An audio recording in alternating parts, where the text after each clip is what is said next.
Game started, it got going. As a head coach, it feels different to be everywhere. You know, it's it's a learning experience. It's a lot different, obviously, from being an assistant. So, yeah, it was totally different. Yeah, you know, I was here last year, but it was during the COVID, and it was like 1,000 people in here. So it's different when you have all these people in here and you're going against the Mountaineers. Darris, I always kind of wanted to do this, and you might be the perfect guy to ask, but as a player, the pregame ceremonies, the running out on the carpet, the musket going off and all that, I mean, that's great for players. Right. When you're the opposing coach and the lights are off and the musket's going off, and what is it like trying to instruct your players during that time? I mean, one of my assistants, James Heron, was a manager here, so he had the scout, and the big thing we told him is you got to be prepared for the musket, because I remember when I was a player, you know, we was playing some of the teams, and you know, you would see them at the end of the game going through handshake line, hitting the ground. And you know, I didn't want that to start our guys, so we let them know ahead of time that the Mountaineer was going to shoot the musket off. And I saw the Mountaineer standing over there, and I asked him, I said, "Can you scoot over a little bit?" But he didn't scoot over. But yeah, we definitely talked about that, and you know, that's the biggest thing that you have to prepare for pregame. So what'd you think of the Mountaineer team? Give me the scout from the other side.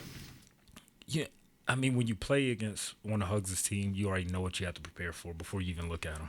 You gotta be ready to be physical on the defensive glass. You got to be prepared to take care of the ball. And when we found out McNeil wasn't playing, we knew that Taz was definitely gonna step it up, and that's what he did. He made tough shots, and I think with their team, you know, they have a lot of guys that can drive you, kind of space you out, and that's what we were trying to prepare for, trying to limit their opportunities and getting in the paint. But they did a really good job of getting to the paint. How'd you guys react to it? Not very well.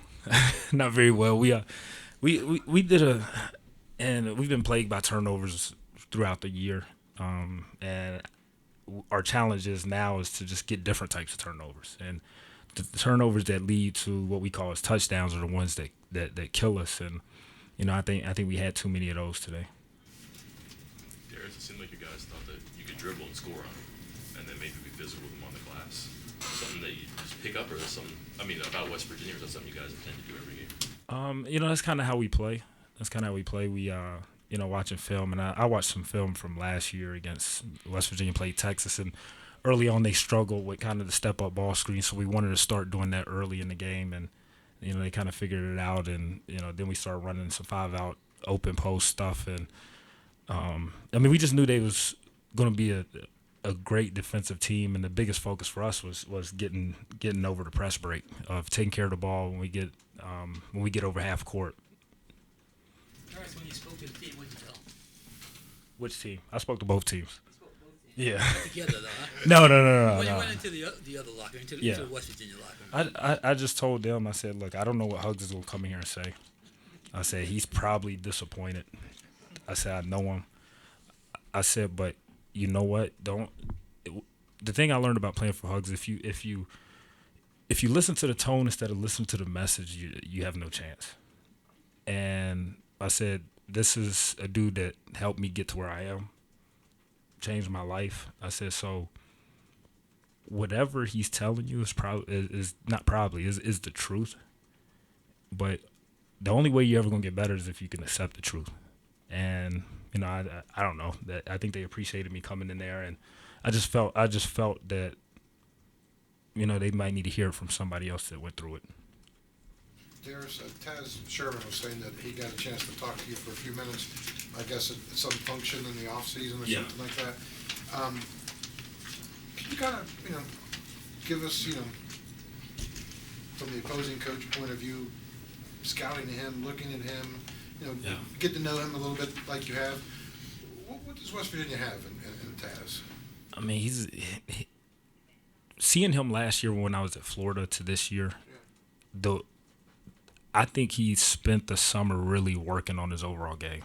I think I think last year he's more catch and shoot. Now he's putting it on the floor a little more. And the biggest thing with him is you just got to stay disciplined when you guard him, because he's really good with his shot fakes, pre-bounce and post-bounce. And that was a key going in. And for us, when we found out McNeil wasn't playing, we said we have to guard him with the other guys. Sometimes, Hugs putting guys in there that aren't shot makers. So I didn't think we did a good job of helping off of those guys enough. But, back to Taz, he's gotten so much better in a year. And you could tell he's a gym rat. You could tell he works because his game is definitely improved from a year ago. Darris, there was applause when you were, announced. There was a highlight video.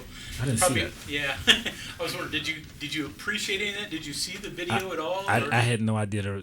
The jumbotron is so big now. You got to do it like this to look up. Like when I played, there was a light bright up there, so I didn't look at it. If one of y'all feel like sending it to me, I'll take a look at it. But I heard the applause, but I didn't know there was a video. So I'll definitely check that out. Any other questions? What did Polycarb do for them? He's another physical body, and when you scout them, they have a lot of bigs that are very similar, and I think they're so physical, they just wear you down. One goes out of the game, another one comes in, and it's like, they're all very similar. So I think what he provides for them is just that extra physicality off the bench. Are his schemes any different than it was when your senior year? I mean, can you chart back and recognize the same stuff, or has he changed a lot? He's changed some things. I could tell, some of his sets. I know where they're trying to get the ball. Obviously he's added some different stuff, but for the majority of the part, you know what you got to prepare for. It's the same thing. You got to be able to get easy catches, physical on the glass. But he's changed some things around. Thank you, Darris. I appreciate you guys. Yeah, thank you. Good seeing y'all.